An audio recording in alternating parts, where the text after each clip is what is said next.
മുനീനാം ഹൃദയ ദൈവതം, മുനിമാർക്ക് ഹൃദയത്തിലെ ദൈവം. ഈ സ്വാമിമാർ ഒന്നും അമ്പലത്തിൽ പോയില്ല കേട്ടോ.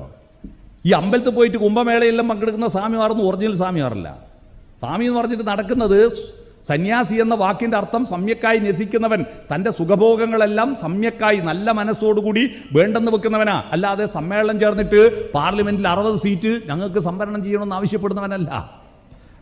സ്വാമിമാരുടെ ദേശീയ സമ്മേളനം കൂടിയിട്ടാണ് ഇന്ത്യൻ പാർലമെന്റിൽ 60 സീറ്റ് ഞങ്ങൾക്ക് വേണം എന്നാവശ്യപ്പെട്ടത്. അതിൽ കുറേ അഘോരികളുണ്ട്, അതിൽ കുറേ ദിഗംബരന്മാരുണ്ട്. ദിഗംബരന്മാരെന്ന് പറഞ്ഞാൽ അറിയാമോ? ദിക്കുകളാണ് അമ്പരം, വസ്ത്രം ഇല്ലാത്തവർ. തെക്കും വടക്കും പടിഞ്ഞാറുമാണ് വസ്ത്രം, ഒന്നും ഉടുക്കാത്തവർ. 60 MP ഇവർ വന്നാൽ 2 ആളെ എന്തായാലും മന്ത്രിയാക്കണ്ടേ?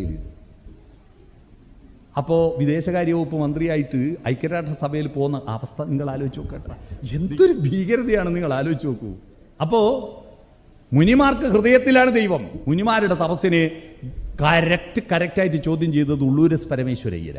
അദ്ദേഹത്തിൻ്റെ ഒരു കവിതയിൽ പറയുന്നത്, തന്നാൽ കരേറേണ്ടവരെത്ര പേരോ താഴത്തുപാഴ്ചേറിൽ അമർന്നിരിക്കെ താനൊറ്റയിൽ ബ്രഹ്മപദം കൊതിക്കും തപോനിധിക്കെന്ത് ചാരിതാർത്ഥ്യം. താൻ അജ്ഞതയുടെയും ദാരിദ്ര്യത്തിൻ്റെയും ചളിക്കുണ്ടിൽ ആണ്ട് കിടക്കുന്ന ഒരുപാട് ആളുകൾ ഇങ്ങനെ കഷ്ടപ്പെടുമ്പോൾ ഞാൻ ഒറ്റയ്ക്ക് തപസ് ചെയ്തിട്ട് ബ്രഹ്മപദം കൊതിക്കുന്ന തപോനിധിക്കെന്ത് ചാരിതാർത്ഥ്യം.